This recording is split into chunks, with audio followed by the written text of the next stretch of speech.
Do you know how miserable it is to work in corporate Japan?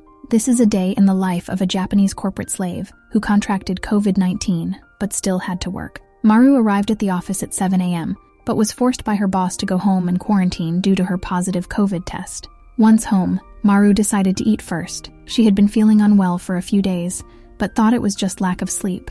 Now she feels scared about getting COVID. Maru is grateful to have received 3 doses of the vaccine, so her situation should not be too bad. As she Googles her symptoms, she remembers that she should probably get her work wrapped up. She was supposed to have an important meeting and go on a work trip with her boss. Now the plan has to change because she caught COVID. This means that she might cause the company to lose the deal, which sounds much worse than getting COVID. After eating, Maru's condition rapidly deteriorated. She developed a high fever, and her body ached so much that she couldn't even muster the strength to turn over. After spending half an hour in bed and constantly worrying about work, she got up, took some fever-reducing medicine, and returned to her computer to keep working. Staying in bed for another 10 minutes means she's going to have a ton of emails to catch up on later. Maru worked for over 2 hours until she reached her breaking point. She took a break to replenish her energy with some leftover.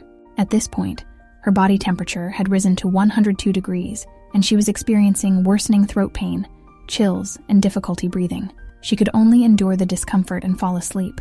The next morning at 8 a.m., Maru's symptoms not only failed to improve, but she completely lost her taste. But she knew she had to eat something.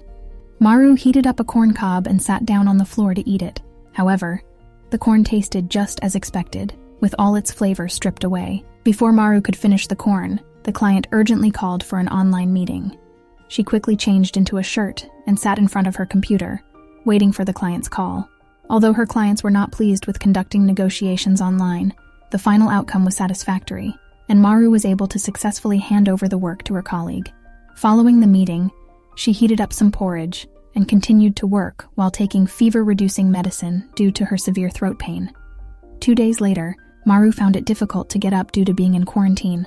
Her body felt like it was deteriorating, but luckily her symptoms had improved a lot, and her body temperature had returned to 98 degrees. Despite being bedridden, Maru still had to face the pressure from her boss. After waking up, Maru forced herself to work for half an hour, which only made her more exhausted. So she decided to take a nap. But her boss just wouldn't stop ringing her phone, ruining her already limited sleep. After 10 days of being sick, Maru's finally recovered, except for a slight cough. To celebrate getting through the quarantine period, she ordered a lot of food today and planned to celebrate her recovery. Looking at the feast in front of her, Maru couldn't be more happier, especially since it was the first time she had regained her taste and smell since catching COVID. After surviving COVID, Maru now values her health more than ever.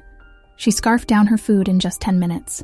Today is her last day of working from home, and tomorrow she has to start grinding again. This is the first time Maru has felt that going to work is such a happy thing since she started this job. This is a glimpse into the life of a Japanese corporate slave.